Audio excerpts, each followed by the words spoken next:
नमस्कार दोस्तों, रिजल्ट गुरु पर आपका स्वागत है। मैं आलोक सिंह राणा। यूपी लेखपाल का सबसे सटीक आंसर 100% गारंटीड के साथ फटाफट आप लोग अपने आंसर की मिला लें। मैं दीपक सर को आमंत्रित करता हूं जिससे सारे क्वेश्चन आपको हल करवा दें। फटाफट दीपक सर। बहुत बहुत शुक्रिया सर। और हम लेके आए हैं लेखपाल की 100% सटीक आंसर की, एक भी गलती नहीं हुई, गारंटी आलोक सर की भी और हमारी भी है। प्रश्नों की श्रृंखला में पहला प्रश्न जुड़ा हुआ था आपका, वो हिंदी से जुड़े हुए प्रश्न थे, और ये प्रश्न जो थे आपके पढ़ करके बताना था पूरा पैराग्राफ का। सर आप भी आ जाइए जल्दी से। तो समय ना व्यर्थ करेंगे, सीधा चलते हैं प्रश्न की ओर। मनुष्य को किस प्रकार कर्तव्य पालन करना चाहिए था? भाई, निष्काम भाव से बिल्कुल, सफलता असफलता की चिंता किए बिल्कुल, आशा निराशा चक्र में ना फंसे, यानी तीनों सही हैं। ऑप्शन डी सही होगा। कलर बदल देता हूं, ऑप्शन डी सही होगा, इसको याद रखेंगे। अगला प्रश्न देखते हैं क्या लिखा है। मनुष्यों ने सफलता की कुंजी किसे कहा है? तो मनुष्यों ने सफलता की कुंजी कहा है असफलता को। दूसरे का सी है ना, दूसरे का सी है। थोड़ा बड़ा कर दे रहा हूं आप सभी के लिए, थोड़ा सा और बड़ा। Done, very good. अगला पढ़ो। असफल व्यक्ति क्या अर्जित करता है? असफल व्यक्ति क्या है? असफल व्यक्ति को अनुभव अर्जित होता है, ऊपर लिखा भी है। तो असफल व्यक्ति की अर्जित करता है अनुभव को। ऑप्शन बी बिल्कुल सही है। चलते अगले प्रश्न की। अगला प्रश्न क्या कह रहा है? सर एक सेकंड मत करिएगा, वरना कुछ और भी हो सकता है यहां पर। हाँ, बहुत बढ़िया। कैसे व्यक्तियों का जीवन धीरे धीरे बोझ बन जाता है? जो असफल होने पर दोबारा प्रयत्न नहीं करते हैं, उनका जीवन धीरे धीरे बोझ बन जाता है। इन सारे प्रश्नों के जवाब इस पैराग्राफ में लिखे हुए हैं। हम इस पैराग्राफ को पढ़ के आपका समय व्यर्थ नहीं करना चाहते हैं। चलते अगले प्रश्न की ओर। जीवन की सार्थकता किसमें है? जीवन की सार्थकता किसमें है? तो जीवन की सार्थकता है कर्तव्य मार्ग पर चलने के आनंद में। यह भी यहां पर लिखा है। चलते अगले प्रश्न पर। अगला प्रश्न क्या कह रहा है? आनंद शब्द का उचित पर्यायवाची शब्द है मोद और हर्ष। मोद और हर्ष। ऑप्शन ए बिल्कुल सही है। आनंद का सही पर्यायवाची है मोद और हर्ष। चलते अगले प्रश्न की ओर। अपना पराया द्वंद्व समास। अपना पराया द्वंद्व समास। बहुत बढ़िया, ऑप्शन ए इज राइट, द्वंद्व समास। चलते अगले प्रश्न पर। अगला प्रश्न क्या कह रहा है? सही संधि विच्छेद के बारे में चर्चा करने कह रहा है। सही संधि विच्छेद के बारे में चर्चा कर रहा है। तो वीरांगना, ऑप्शन सी सही है। वीर धन अंगना, ऑप्शन सी इज राइट। चलते अगले प्रश्न पर। कब्र में पैर लटकना मुहावरे का सही अर्थ क्या होगा? तुम्हारे कब्र पैर में लटके हुए किसे बोलते थे? तो बोलते थे मृत्यु के समीप होना। मृत्यु के समीप होना। चलते अगले प्रश्न पर। सलाका तद्भव रूप है। तद्भव इसका पूछ रहा है। सलाका जो है तत्सम रूप है, इसका पूछ रहा है तद्भव क्या होगा? सलाका का होगा सलाई। Option B, option B. और सिलाई नहीं है, सिलाई माने वो हो जाती है सर, कौन सा? सुई धागा वाली सिलाई हो जाती है। यहां पर सलाई है ना, जिससे मम्मी स्वेटर बुनती थी। चलते अगले प्रश्न पर, समय व्यर्थ नहीं करेंगे। चलते अगले प्रश्न को देख लेते हैं। अच्छा, to join us our Telegram, हमारा टेलीग्राम चैनल ज्वाइन कर लीजिएगा रिजल्ट गुरु नाम से। भैया वर्तनी बताओ कौन सही होगी? वाल्मीकि गलत लिखा हुआ है, रामायण होता है सर, है ना, वाल्मीकि होता है ना। भाग्यवान भी सही लिखा है, शब्द वर्तनी सही है, भाग्यवान होता है, मान नहीं। लालायित, लाहित, ये बिल्कुल सही लिखा हुआ, ऑप्शन सी। चलते हैं अगले प्रश्न पर। निम्नलिखित शब्दों पर विचार करिए। निम्नलिखित शब्दों पर विचार करिए और सभी शुद्ध शब्द हैं, चुनिए। भैया विस्मरण और हितैषी 3 और 4 देख लो कहां लिखे 3 और 4। ऑप्शन सी सही है इसका, विस्मरण और हितैषी। चलते अगले प्रश्न पर। निम्न में से कौन शब्द स्त्रीलिंग नहीं है? तो सर कौन सा स्त्रीलिंग नहीं है? बहुत बढ़िया, भिक्षा है सर, ऑप्शन सी। भिक्षा जो है वो स्त्रीलिंग नहीं है, वो एक पुल्लिंग शब्द है, याद रखिएगा, एक पुल्लिंग शब्द है भिक्षा। भिक्षा क्या है? एक पुल्लिंग शब्द है। चलते अगले प्रश्न पर। अगला प्रश्न क्या है? भैया सही विलोम युग्म नहीं है, है सही विलोम युग्म है। कौन सा है? कृपण है सर, कृपण का दाता। Very good sir. चलते जीवन पति का समानार्थी शब्द है जीवन पति, यानी यमराज। यही मृत्युपति है तुम्हारा, यही जीवन पति है, यही मृत्युपति है और यही जीवन पति है, यानी यमराज। चलते अगले प्रश्न पर। जिसे इंद्रियों से अनुभव ना किया जा सके, जिसे इंद्रिय से अनुभव ना किया जा सके उसे बोलते हैं अतीन्द्रिय। अतीन्द्रिय, जिसे इंद्रिय से अनुभव ना कर सके उसको बोलते हैं अतीन्द्रिय। चलते अगले प्रश्न की ओर। निम्न में से कौन सा शब्द पुल्लिंग है? तो मेरे भाई विवाह जो है तुम्हारा वो पुल्लिंग है। विवाह कैसा शब्द है? पुल्लिंग, यानी 17 का सी। चलते अगले प्रश्न पर। पंखा शब्द का बहुवचन क्या होगा? पंखा, तो भैया पंखा का होगा पंखे, ये वाला पंखे। बाकी ये सब गलत हैं, ये भी गलत, ये भी गलत, ये भी गलत। पंख भी नहीं होगा, और ये जो ऊपर चंद्र बिंदु लगी ये भी गलत लिखा हुआ है, और चंद्र बिंदु गलत था। पंखे ऑप्शन डी इज राइट है। चलते अगले प्रश्न की ओर। दुशासन, ये वाली शाह आ गई ना, कौन वाली? ये वाली शाह, और फिर आ गई बड़ी वाली शाह, तो यानी ये बदल जाएगी तुम्हारे दो बिंदुओं में, डॉट में। अब देखो कहां पर ये लिखा हुआ है, दो डॉट। ऑप्शन सी दुशासन, है ना, दुशासन। चलते अगले प्रश्न पे। अगला प्रश्न क्या कह रहा है? जल्दी से देख लो, जल्दी जल्दी, क्विक क्विक क्विक। बहुत तेजी से हम लोग 100 प्रश्न करेंगे, पता नहीं चले कितनी जल्दी खत्म हो गए। बहुत बढ़िया सर, 1 सेकंड दीजिएगा, मुझे दोबारा डाउनलोड करना पड़ेगा, लग रहा है हमारा थोड़ा सा गड़बड़ हो गया है, दोबारा डाउनलोड करना पड़ सकता है ना। एक बार और डाउनलोड कर लेते हैं, माफी चाहूंगा आप सभी से। 1 सेकंड दीजिएगा मुझे सर, 1 मिनट 1 मिनट, कुछ इशू है, थोड़ा सा डाउनलोड करना पड़ जा सकता है। डाउनलोड, और किस नाम से फाइल थी?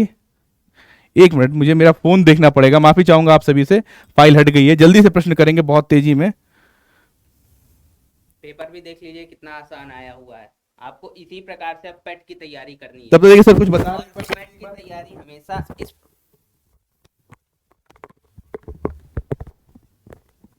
और पेट की तैयारी जब आप करिएगा तो हमेशा ये सोच कर करिएगा कि ये क्वालिफाइंग नेचर का एग्ज़ाम नहीं है, ठीक है ना। इस पर विशेष ध्यान दीजिएगा, क्योंकि जिसका स्कोर जितना ज़्यादा होगा उसी हिसाब से आपको आगे आने वाली जितनी भी परीक्षाएं होंगी वो सभी देने को मिलेंगी। तो इस पर विशेष ध्यान देना है आपको, समझिए।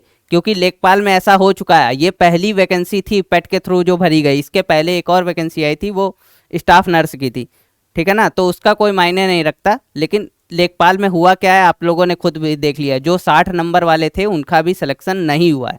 तो आप जितना ज़्यादा से ज़्यादा, चलिए दीपक सर को देते हैं आंसर। बहुत बहुत शुक्रिया आप सभी का, बहुत बहुत शुक्रिया फिर से एक बार। शायद बीच में कुछ एरर आ गया था, चला गया था, वापस आ गए हम लोग जल्दी से, है ना, जल्दी से वापस आ गए हैं। चलते हैं प्रश्न की ओर। ये आगे क्यों नहीं बढ़ रहा है सर? बढ़ गया। कुछ एरर थोड़ी बहुत आएगी भाई, पीडीएफ खोल रखा है, थोड़ी बहुत तो एरर चलती ही रहेगी। हाँ, हम लोग अपने प्रश्न पर आ गए। यही प्रश्न आखिर में कहीं कर रहे थे भैया। निम्नलिखित में तत्सम शब्द है। सा माने संस्कृत यानी अक्षर, और तद्भव होता है आखर, है ना। ऑप्शन डी सही था। अब देखो इसमें ये वाला प्रश्न थोड़ा कंफ्यूजिंग है। अब देखो उसको बताता हूं भाई। ये क्या हो रहा है सर आज? कोई दिक्कत नहीं,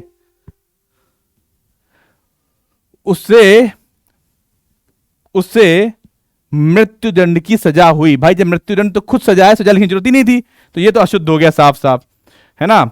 ये सही लिखा है, विंध्याचल पर्वत घने जंगल पर, बिल्कुल सही लिखा है। यहां शुद्ध भैंस का दूध मिलता है। भैंस कब से शुद्ध हो गई, है ना, शुद्ध दूध मिलता है, तो यानी ऑप्शन 3। और मेरे को उससे बात करना पसंद नहीं है, मेरे को नहीं, है ना, ये भी गलत है, यानी ऑप्शन बी सही होगा, पहला, तीसरा और चौथा, क्योंकि ये पूछ रहा है अशुद्ध वाक्य, है ना सर। चलते अगले प्रश्न पर। अगला प्रश्न देख लेते हैं क्या कह रहा है सर। सर हैंग नहीं कर रहा है, ये थोड़ा सा परेशान लग रहा है। इसको हम ऐसे कर लेंगे, इसको पता है कि हम बहुत जुगाड़ी हैं, यूपी वाले हैं, हम लोग सब काम कर लेंगे। खग जाने खग की भाषा का अर्थ क्या है? खग जाने खग की भाषा का अर्थ क्या है? समान प्रवृत्ति वाले एक ही दूसरे को सहराते हैं। बहुत बढ़िया, समान प्रवृत्ति वाले एक ही दूसरे को सहराते हैं। अगला प्रश्न क्या है? हरिमोहन को रुपए देता है, कर्ता ने कर्म को। अब ढूंढो कर्म को कहां है, कर्म कहां है मेरे भाई? ऑप्शन ए, ये रहा कर्म, है ना, कर्म को, समझ रहे हैं आप, कर्म को, कर्ता ने कर्म को। चलते अगले प्रश्न पे। अगला प्रश्न देखते क्या कह रहा है। अगला प्रश्न क्या कह रहा है? अगला प्रश्न कह रहा है अरुण शब्द का अनेकार्थी है। अरुण शब्द का अनेकार्थी है प्रातःकालीन सूर्य और सिंदूर, ऑप्शन बी सही है। चलते अगले प्रश्न पे। अगला प्रश्न क्या कह रहा है देख लेते हैं सर। आज की सभा में अनेकों लोग उपस्थित थे। आज की सभा में अनेकों लोग उपस्थित थे। अनेकों नहीं होगा भैया, अनेक लोग होगा। क्या होगा? अनेक लोग, यानी ऑप्शन सी यहां पर अशुद्ध लिखा है।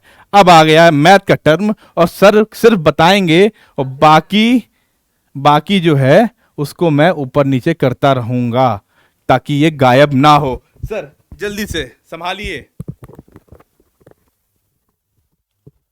चलिए अब मैथ के साथ शुरुआत करते हैं। मैं सिर्फ आंसर बताऊंगा आपको, तो उसके लिए आपको परेशान होने की ज़रूरत नहीं है, बाद में आपको सोल्यूशन कराया जाएगा। देखिए ये क्वेश्चन है, क्वेश्चन नंबर 26, इसका आंसर होगा 63।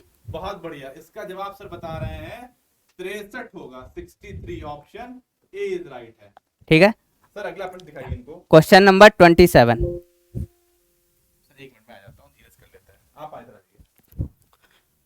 चलिए देखिए क्वेश्चन नंबर 27, इसका आंसर होगा 33। जिन्होंने किया है सही है। 33 बताया। क्वेश्चन है दो संख्याओं का मध्य, पढ़िए सर एक बार। दो संख्याओं का माध्य 30 है। यदि प्रत्येक संख्या में 3 जोड़ दिया जाए तो नया माध्य हो जाएगा। भैया जब प्रत्येक संख्या में 3 जोड़ेंगे तो माध्य भी 3 बढ़ जाएगा। बहुत बढ़िया, 33। ठीक है, अब देखिए बहुलक ज्ञात करना है। बहुलक जो ज्यादा बार रिपीट होता है वही संख्या होती है, तो इसका आंसर 3 हो जाएगा जो बहुत बढ़िया सही दिया है। बता रहे हैं इसका जवाब बहुलक वाले का ए। एक सेकंड रुकिए बस। अब ऐसे तो करेंगे धीमे धीमे हम लोग।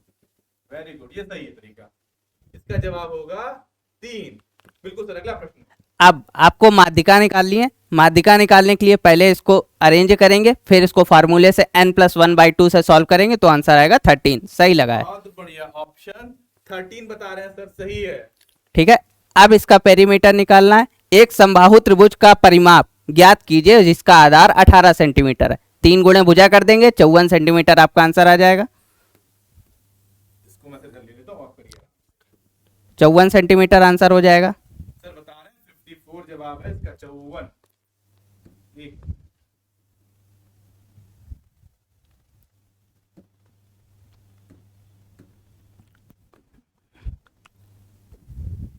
अगला प्रश्न देखते हैं सर क्या कह रहा है। चलिए बहुत बढ़िया, शुरुआत खर्च करनी पड़ेगी, वापस ऊपर आना पड़ेगा। अगले क्वेश्चन पर आते हैं। देख लीजिए मैथ के बेसिक क्वेश्चन पूछे गए हैं, तो आपको ज़्यादा हाई फाई तैयारी भी करने की ज़रूरत नहीं पड़ेगी। बहुत बढ़िया सर, आ गया आपका क्वेश्चन, बताइए सर। ठीक है, देखिए आयत का क्षेत्रफल पूछा है, लंबाई गुणे चौड़ाई कर देंगे तो 132 सेंटीमीटर आपका आंसर आ जाएगा। सर बता रहे हैं इसका जवाब 132 सेंटीमीटर।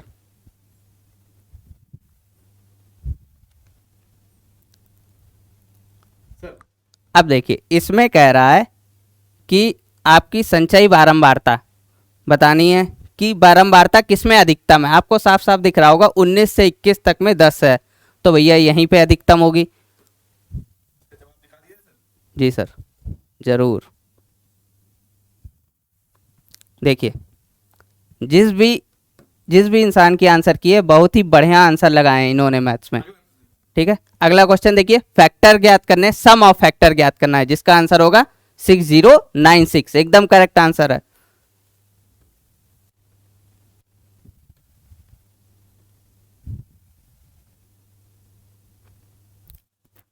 इधर आइए,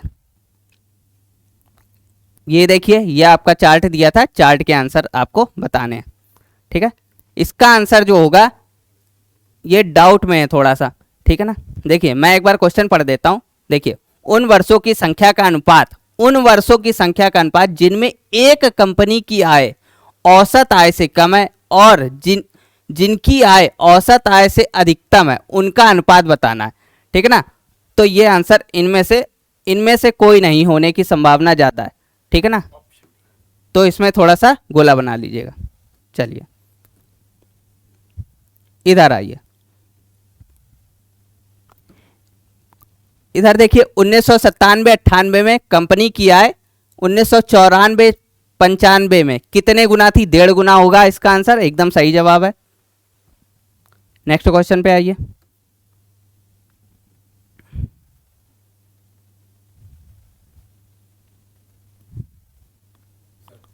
देखिए इसका आंसर ये जो क्वेश्चन है, ठीक है ना, 125% एग्जैक्ट वैल्यू नहीं आएगी, 122% से ज़्यादा वैल्यू आएगी, तो ऑप्शन तो है नहीं, तो आप डायरेक्ट 125% मार्क के निकल जाएंगे। ठीक है, ठीक, 122 पॉइंट समथिंग, ठीक है ना। चलिए, डीआई में आपको पूरी कैलकुलेशन कराई गई है, इस बात का विशेष ध्यान रखिए। देखिए, ये वाला क्वेश्चन है, 1997-98 में कंपनी की आय 93-94 की तुलना में कितनी वृद्धि हुई, तो इसका आंसर होगा 100% की वृद्धि हुई है। ठीक है, इधर बढ़िए, देखिए 1994-95, इसका आंसर होगा 7.14%। देखिए, कैलकुलेशन जब आप करेंगे तो पॉइंट में वैल्यू आएगी, लेकिन अप्रॉक्स आंसर दिया है तो आप 7% मार के आगे निकल लेंगे।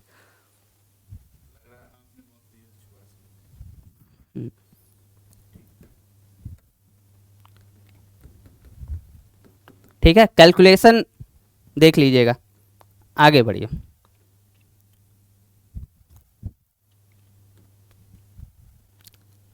ये वाला क्वेश्चन देखिए, ये वाला क्वेश्चन पूरी तरीके से इसके ऑप्शन गड़बड़ है, ठीक है ना, जिसका आंसर आएगा 20, तो इस पर विशेष गोला बना लीजिए। तो ये क्वेश्चन आयोग को चेंज करना ही पड़ेगा, इसका आंसर आएगा 20। गलत है सवाल। हम ठीक है, एक काम करते हैं, सवाल को क्रॉस ही कर देते हैं सर। ठीक है, हाँ, मेरी माइक से आवाज नहीं पहुंची सर के पास गया कहने के लिए। ठीक है ना, देखिए इन्होंने किया भी है 20/4 करके, तो 20 आंसर आएगा। ठीक है, अब देखिए, ये सबसे बेहतरीन सवाल है, इस पूरे जितने भी क्वेश्चन आए सबसे बेहतरीन सवाल ये है। हिस्टोग्राम आयत चित्र एक प्रकार का होता है, अंक गणित रेखाग्राफ, ज्यामितीय रेखाग्राफ, आवृत्ति आरेख होता है। एक चीज हमेशा याद रखिए कि ये जो होता है हिस्टोग्राम, आवृत्ति आरेख होता है। पूरे पेपर का सबसे अच्छा क्वेश्चन है ये, ज्यादातर लोगों का गलत हुआ होगा। इधर देखिए, एक त्रिभुज का क्षेत्रफल समान आधार पर और समांतर रेखाओं के बीच बने समांतर चतुर्भुज का क्षेत्रफल का आधा होता है। त्रिभुज का क्षेत्रफल हमेशा आधा होता है समांतर चतुर्भुज के क्षेत्रफल का, अगर बेस सेम होगा, तो इसका आंसर होगा सी।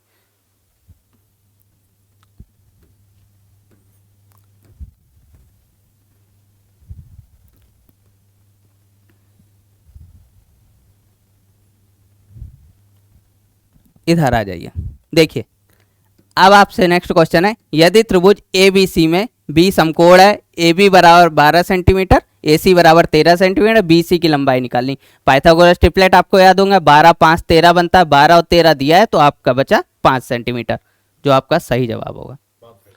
ठीक है,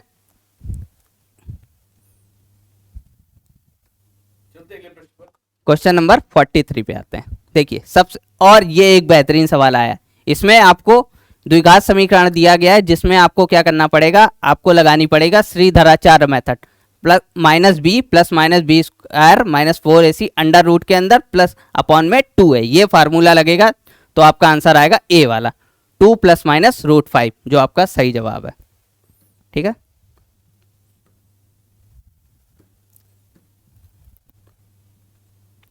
ये देखिए प्रॉफिट एंड लॉस का सवाल है। अमित अपना मोबाइल 1820 रुपए में बेचता है, 30% की हानि होती है, 30% का उसको लाभ कमाना है, तो कितने रुपए में बेचना पड़ेगा।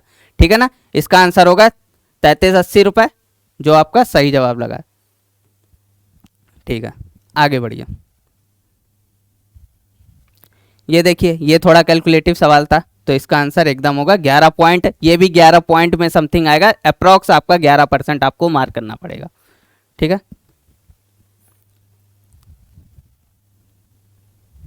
चलिए, लासा एलसीएम बताना है आपको।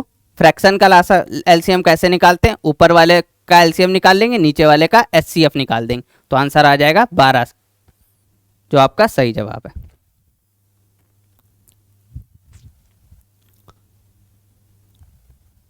ये आपका थोड़ा सा अच्छा सवाल है। देखिए, जब एचसीएफ आपका 11 दिया है, तो भैया जो गुणनखंड दिए हैं 13 और 17, तो 13 में एक बार 11 का गुणा कराएंगे तो 143 बड़ी संख्या मिलेगी, और एक बार 17 में कराएंगे तो छोटी 13 में 11 कराएंगे तो छोटी संख्या मिलेगी, अगर 13 में 17 कराएंगे तो बड़ी संख्या मिलेगी, तो इसका आंसर होगा 143। ठीक है,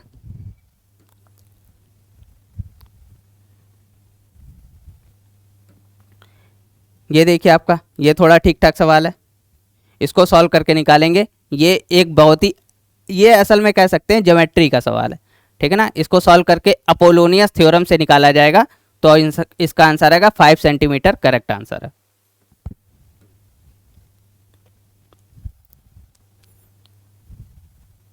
अब देखिए रोम्बस का पेरीमीटर दिया है, पेरीमीटर से साइड में आएंगे, बीच की दूरी दी थी, तो क्या करेंगे भैया, जो साइड होगी उसके बीच की दूरी होगी, उनका मल्टीप्लाई करा देंगे, तो आंसर आ जाएगा 360 सेंटीमीटर।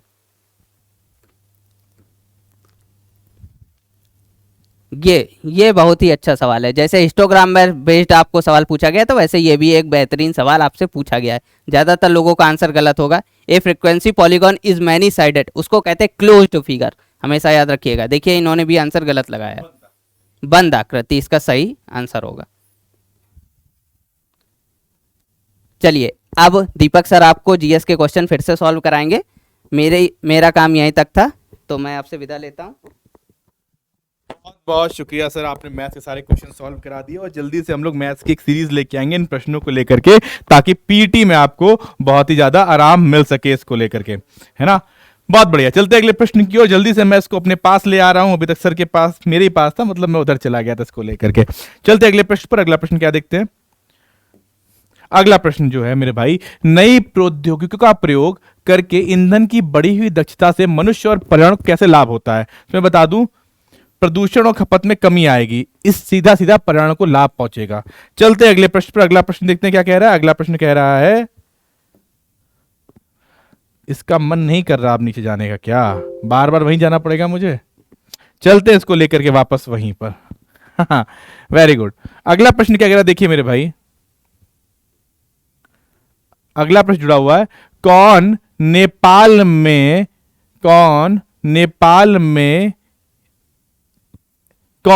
में हिमालय पर्वतमाला में एवरेस्ट बेस कैंप को फतह करने वाली सबसे कम उम्र की भारतीय पर्वतारोही में है। तो बता दूं, रिधम ममानिया 10 वर्ष की थी, इसने किया था। महत्वपूर्ण है, इसको याद रखेंगे। चलते हैं अगले प्रश्न की ओर। प्रश्नों की श्रृंखला में अगला प्रश्न देखते हैं क्या कह रहा था। बहुत बढ़िया, 2 ही प्रश्न आ रहे एक पेपर में इधर से। किस देश में मई 2022 में ब्रिक्स विदेश मंत्रियों की बैठक की अध्यक्षता की गई थी। तो चीन के बीजिंग में हुई थी। महत्वपूर्ण है, इसको याद रखेंगे। चलते हैं अगले प्रश्न पर। अगला प्रश्न क्या कह रहा है। अगला प्रश्न कह रहा है, सुभाष चंद्र बोस को देश का नायक किसने कहा। सुभाष चंद्र बोस को देश का नायक किसने कहा। तो मैं बता दूं, सुभाष चंद्र बोस को देश का नायक कहने वाले रविंद्रनाथ टैगोर थे। कौन थे। रविंद्रनाथ टैगोर थे। कौन थे। रविंद्रनाथ टैगोर थे। महत्वपूर्ण है, इसको याद रखिएगा। चलते अगले प्रश्न पर। अगला प्रश्न क्या कह रहा है, किस रियासत के खिलाफ अभियान को ऑपरेशन पोलो नाम दिया गया था। ऑपरेशन पोलो हैदराबाद, सबको पता है ऑपरेशन पोलो माने हैदराबाद, ऑप्शन सी सही है। चलते हैं अगले प्रश्न पर। अगला प्रश्न क्या कह रहा है, भारत में निम्नलिखित में से किस राज्य की सबसे कम लोकसभा सीटें हैं। तो भाई सबसे कम लोकसभा सीटें थी वो सिक्किम में थी, और सब गोवा लगा के आए हो, मुझे पता है। चलते हैं अगले प्रश्न पर। अगला प्रश्न कह रहा है, ईएफटी का फुल फॉर्म क्या है। ईएफटी का फुल फॉर्म जो है इलेक्ट्रॉनिक फंड ट्रांसफर है। Option A is right, electronic fund transfer है। बफिन द्वीप, बफिन जिसे बोलते हैं, बफिन द्वीप किस देश में है। तो बफिन द्वीप जो है मेरे भाई वो कनाडा में है। कहां पर है, कनाडा।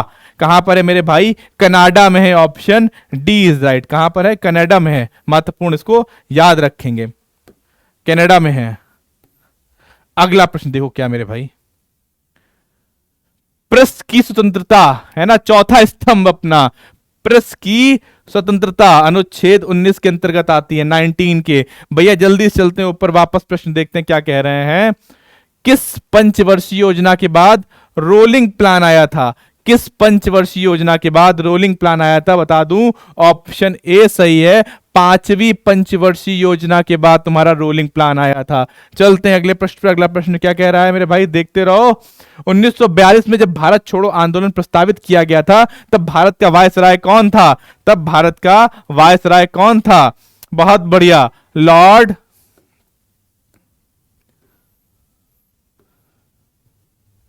लिंथित को। बहुत बढ़िया, शानदार। अगला प्रश्न देख लो क्या कह रहा है मेरे भाई। अगला प्रश्न है, बीसी राय पुरस्कार। बीसी राय पुरस्कार हम किस लिए देते हैं? तो बीसी राय पुरस्कार मिलता है आपको चिकित्सा के लिए, महत्वपूर्ण है। चलो अगले प्रश्न पर, अगला प्रश्न क्या कह रहा है? निम्नलिखित में से भारतीय संविधान के किस अनुच्छेद में राज्य के नीति निर्देशक सिद्धांत शामिल हैं? तो बच्चे से पूछोगे तब भी बता देगा कि भैया 36 से 51 होता है, ढूंढो कहां पर है, तो ऑप्शन है 36 से 51। महात्मा गांधी ने नमक सत्याग्रह कहां से चालू किया था? अगर तुमको नहीं पता तो तुम सबको पता होगा, किसी गलत नहीं होगा ये प्रश्न, मैं गारंटी कह सकता हूं, किसी का प्रश्न गलत नहीं होगा। बहुत बढ़िया, ऑप्शन सी है ना, बहुत बढ़िया, option C is right option, option C. मेरा पेन किधर गया? पेन जे रहा, option C is right option. ठीक है, चलते अगले प्रश्न पर। अगला प्रश्न क्या कह रहा है?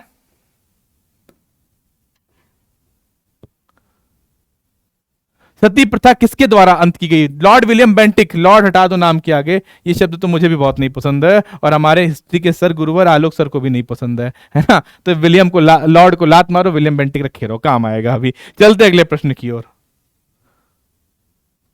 ब्रिटिश शासन के दौरान भारत की अधिकांश जनसंख्या जीविका किस क्षेत्र पर निर्भर थी? कृषि। और कृषि जो था वो प्राथमिक क्षेत्र में आता था। किसमें?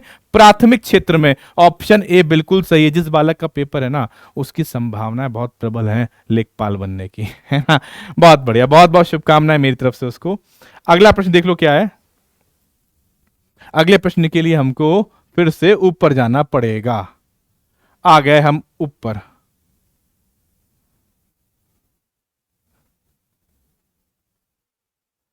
बहुत बढ़िया। उत्तर भारतीय संघ में कितने राज्यों के साथ अपनी सीमा साझा करता है? उत्तर प्रदेश भारतीय संघ में कितने राज्यों के साथ अपनी सीमा साझा करता है? तो भैया 8 राज्य हैं। 8 + 1 कर दोगे तो एक ये केंद्र शासित प्रदेश है, पर इसने कहीं पर केंद्र की बात नहीं करी, केंद्र शासित प्रदेश की बात नहीं करी, इसलिए 8 पर टिक लगाने वाला बिल्कुल सही था। चलते अगले प्रश्न पर। अगला प्रश्न क्या कह रहा है? अगला प्रश्न कह रहा है मेरे भाई, उत्तर प्रदेश की अर्थव्यवस्था किस पर निर्भर है? तो उत्तर प्रदेश की अर्थव्यवस्था कृषि पर निर्भर है। गन्ना समझी रहोगे, बहुत तगड़ा मामला है हमारे यहाँ। अगला प्रश्न देख लो क्या कह रहा है। ये प्रश्न जो है ना, आयोग अभी इसको क्या करेगा? बाय बाय करेगा इस प्रश्न को। कहां गया प्रश्न? खो गया। ये प्रश्न जो है, सबसे लंबा राष्ट्रीय राजमार्ग जो उत्तर प्रदेश होकर निकलता है वो NH44 हो गया है। अब पहले कभी NH2 हुआ करता था जो कानपुर से निकलता था, है ना? तो इसको फिलहाल इनमें से कोई नहीं सही होगा, ऑप्शन डी सही होगा। ऑप्शन याद रखिएगा, ऑप्शन डी सही होगा, है ना? इसमें ऑप्शन डी सही होगा, है ना? चलते अगले प्रश्न की ओर। अगला प्रश्न क्या कह रहा है?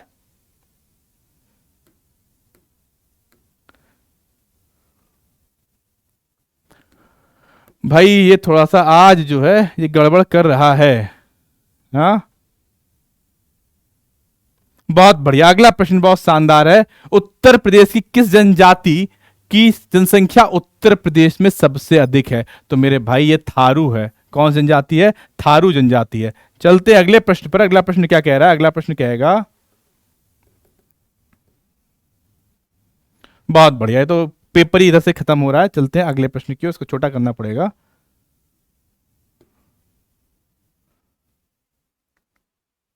बहुत बढ़िया, ज्योग्राफी है, आया ज्योग्राफी का प्रश्न।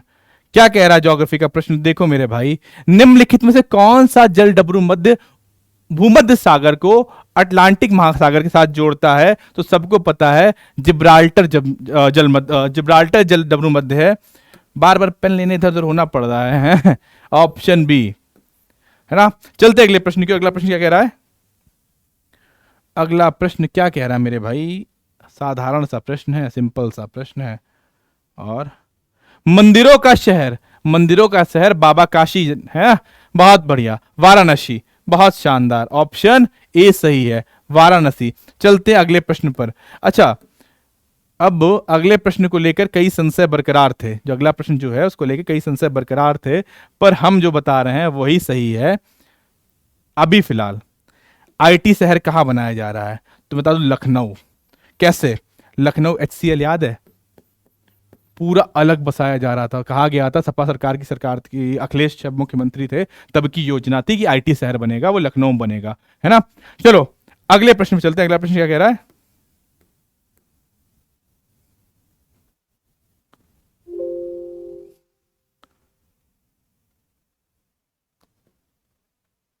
बहुत बढ़िया, फिर ऊपर चलते हैं। बांध के बारे में कुछ कह रहा है, कुछ तो कह रहा है ये। बहुत बढ़िया, बताओ मेरे भाई कौन सा सही होगा इसमें ऑप्शन। ऑप्शन नहीं दिख रहा तुम लोग को, छोटा करना पड़ेगा थोड़ा सा इसको यहां से। बहुत बढ़िया, छोटा हो गया, अब दिख रहा है ऑप्शन। बिल्कुल, इसका ऑप्शन जो है वो ए सही है। कैसे, कहां पर है भाई? गोविंद बल्लभ बांध, रिहन नदी में। परीक्षा कहां है? बेतवा पर। अब देख लो बी और सी कहां पर है, तो बी और सी इसी में दिख रहे थे। फिलहाल गोविंद सागर बांध शहजाद में है और जामनी बांध जामनी नदी पर है, तो ऑप्शन एक सही था। चलते अगले प्रश्न पर। अगला प्रश्न कह रहा है, आप कंप्यूटर वायरस का कैसे पता लगाते हैं? आप कंप्यूटर वायरस का कैसे पता लगाते हैं? तो ईमेल अटैचमेंट खोलकर, ईमेल अटैचमेंट खोलकर आप कंप्यूटर वायरस का पता लगा सकते हैं। कैसे? ईमेल अटैचमेंट खोलकर। चलते अगले प्रश्न की ओर, इसको मैं ले आता हूं इधर। वेरी गुड, बार बार ये भी मेरे साथ घूमेगा एक बार।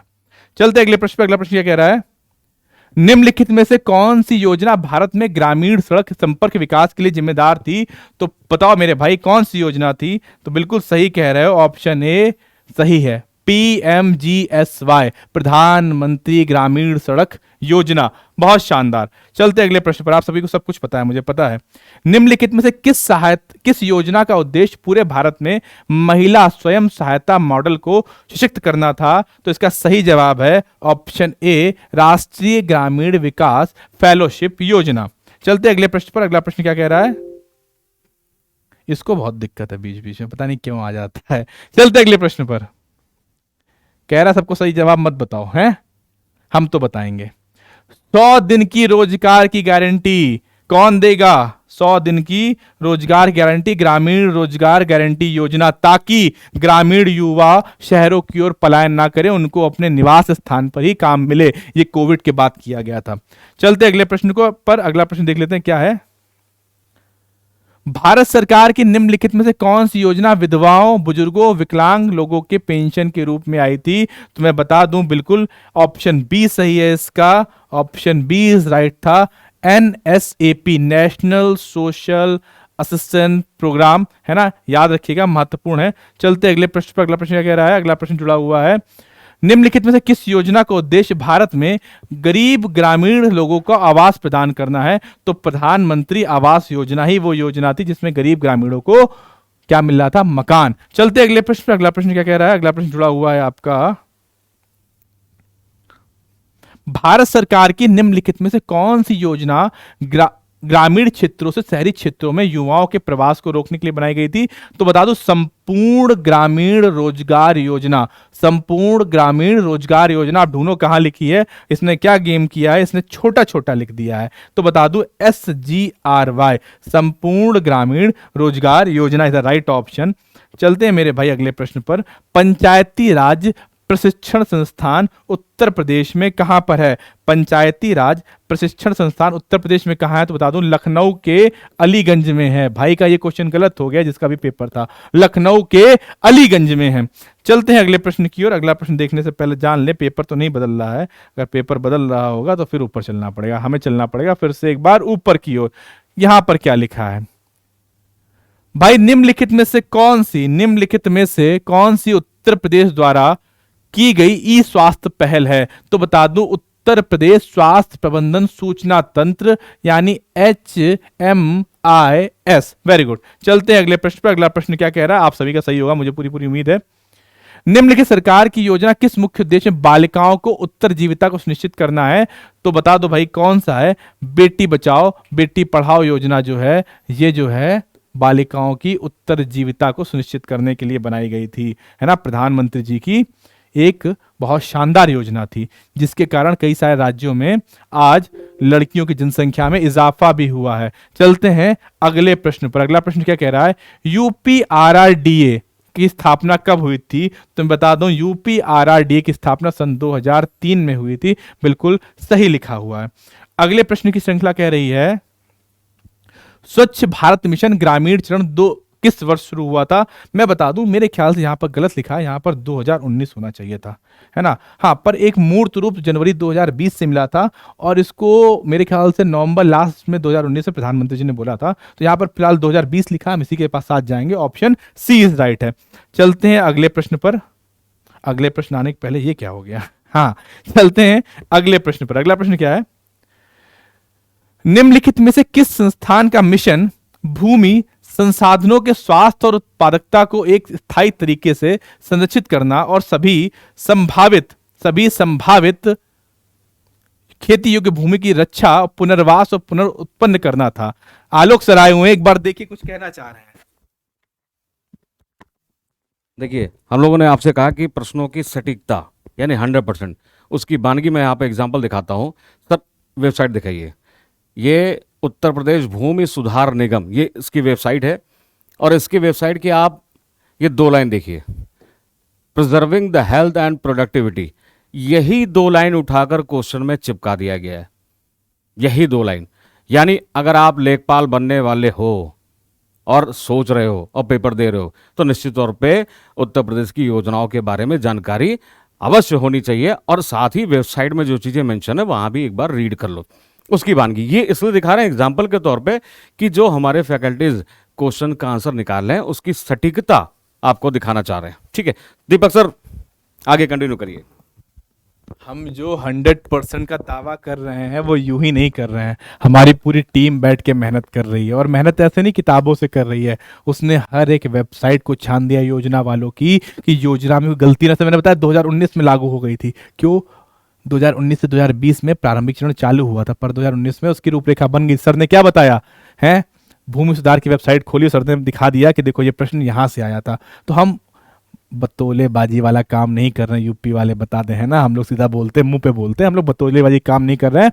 हमने भूमि सुधार निगम की वेबसाइट खोली, से दिखा दिया, आलोक सर भी आए देखो, है ना। चलते हैं प्रश्नों की और समय नहीं बर्बाद करेंगे, प्रश्नों को और दिखाते हैं क्या है।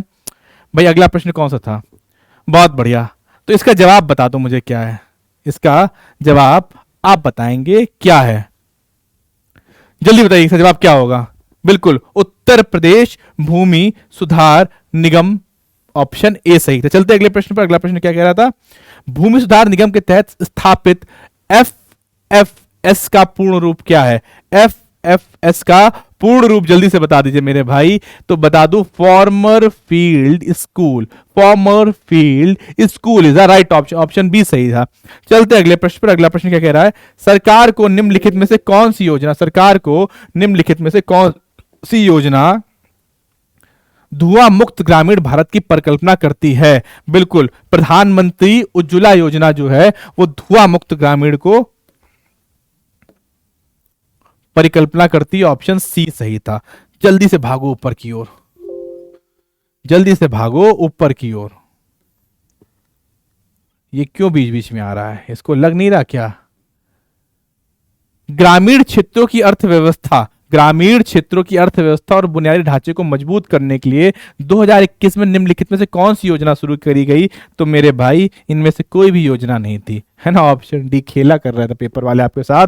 चलते अगले प्रश्न पर। अगला प्रश्न जोड़ा है कि निम्नलिखित में से कौन सी योजना दुर्व्यापार और व्यावसायिक यौन शोषण, दुर्व्यापार और व्यावसायिक यौन शोषण के पीड़ितों के दुर्व्यापार की रोकथाम के बचाव और पुनर्वास और पुनः एकीकरण के लिए है? मैं बता दूं इसका भी ऑप्शन डी होगा, ऑप्शन डी इनमें से कोई नहीं इज द राइट ऑप्शन। चलते हैं अगले प्रश्न पर। अगला प्रश्न क्या कह रहा है कि निम्नलिखित में से कौन सी योजना हमारे देश की पारंपरिक कलाओं, शिल्पों के संरक्षण और अल्पसंख्यक समुदायों के पारंपरिक कारीगरों, शिल्पकारों की क्षमता निर्माण के लिए है? तो बता दूं ऑप्शन सी उस्ताद योजना, ऑप्शन सी उस्ताद योजना है। चलते हैं अगले प्रश्न पर। अगला प्रश्न क्या कह रहा है? निम्नलिखित में से कौन सी योजना गैर कृषि गतिविधियों में महिलाओं के उद्यमशीलता कौशल के विकास के माध्यम से महिलाओं के आर्थिक सशक्तिकरण का प्रावधान करती है? तो मैं बता दूं आर्थिक सशक्तिकरण का प्रावधान करने के लिए जो योजना है उसका नाम है ट्रेड योजना, ऑप्शन ए नाम है उसका, ट्रेड योजना। चलते अगले प्रश्न देखते हैं। अगला प्रश्न क्या कह रहा है? अगला प्रश्न कह रहा है कि आपको वापस इधर आना पड़ेगा। कहां आना पड़ेगा? ऊपर आना पड़ेगा। योजनाओं से जुड़े काफी प्रश्न आए भाई। निम्नलिखित में से कौन सा मंत्रालय या नोडल विभाग आजीविका राष्ट्रीय आजीविका मिशन को संभालता है? तो बता दो ग्रामीण विकास मंत्रालय जो है, ऑप्शन बी ग्रामीण विकास मंत्रालय जो है वो इसको संभालता है। अगला क्वेश्चन है सौर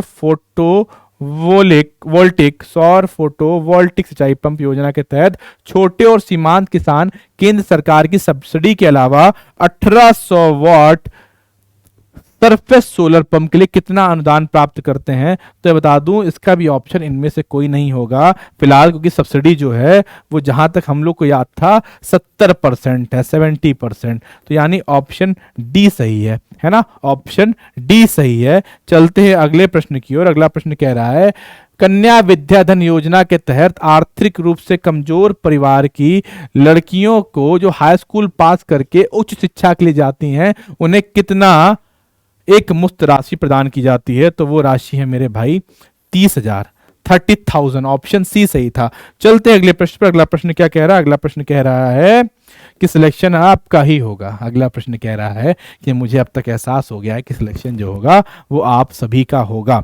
अगला प्रश्न कह रहा है स्वच्छ भारत मिशन को निम्नलिखित में से किस मंत्रालय या नोडल विभाग द्वारा नियंत्रित किया जाता है? तो स्वच्छ भारत मिशन को नियंत्रित ऑप्शन बी पेयजल और स्वच्छता मंत्रालय द्वारा किया जाता है। चलते अगले प्रश्न पर। अगला प्रश्न कह रहा है निम्नलिखित में से कौन सा कार्यक्रम सार्वजनिक स्वास्थ्य संस्थानों में से प्रसव के लिए आने वाली गर्भवती महिलाओं को मुफ्त में आने जाने के लिए परिवहन, मुफ्त दवाएं, मुफ्त निदान, मुफ्त रक्त और मुफ्त आहार प्रदान करता है? तो बता दूं इसमें है RBSK राष्ट्रीय बाल स्वास्थ्य कार्यक्रम।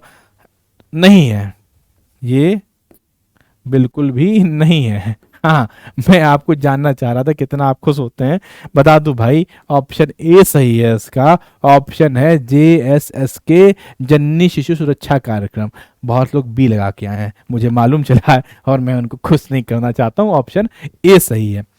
बहुत बढ़िया, वेरी गुड। देखते अगला प्रश्न क्या कह रहा है। अगला प्रश्न के लिए फिर से एक बार पेपर की शुरुआत में आ जाते हैं और इन भाई साहब को बाय बाय बोल देते हैं, ये बड़ा परेशान कर रहे हैं आज। हाँ, निम्नलिखित में से किस मंत्रालय या नोडल विभाग की केंद्र में एकीकृत बाल विकास योजना के क्रियान्वयन की प्राथमिक जिम्मेदारी है? तो मैं बता दूं स्वास्थ्य एवं परिवार कल्याण मंत्रालय। देखो कहां लिखा हुआ है, लिखा हुआ है ऑप्शन ए में। चलते अगले प्रश्न। अगला प्रश्न कह रहा है, अगला प्रश्न कह रहा है निम्नलिखित में से कौन सी योजना पंचायत राज मंत्रालय द्वारा गांवों की आबादी के सर्वेक्षण और ग्राम क्षेत्रों में उन्नत प्रौद्योगिकी के साथ मानचित्र के लिए है? तो बिल्कुल सही जवाब है इसका, क्या है? स्वामित्व, है ना। बहुत बढ़िया, ऑप्शन सी स्वामित्व। तो हम आपके लिए लेके आए थे 100% जेन्युइन आंसर की, 100% शुद्ध लेखपाल की आंसर की, 100% शुद्ध लेखपाल की आंसर की। एक बार आप इस वीडियो को फास्ट एंड फॉरवर्ड कर देखिएगा तो आप इस प्रश्न को कई बार मिलान कर सकते हैं। बहुत बहुत शुक्रिया, थैंक यू वेरी मच। आप सभी जुड़ने के लिए बहुत बहुत शुक्रिया।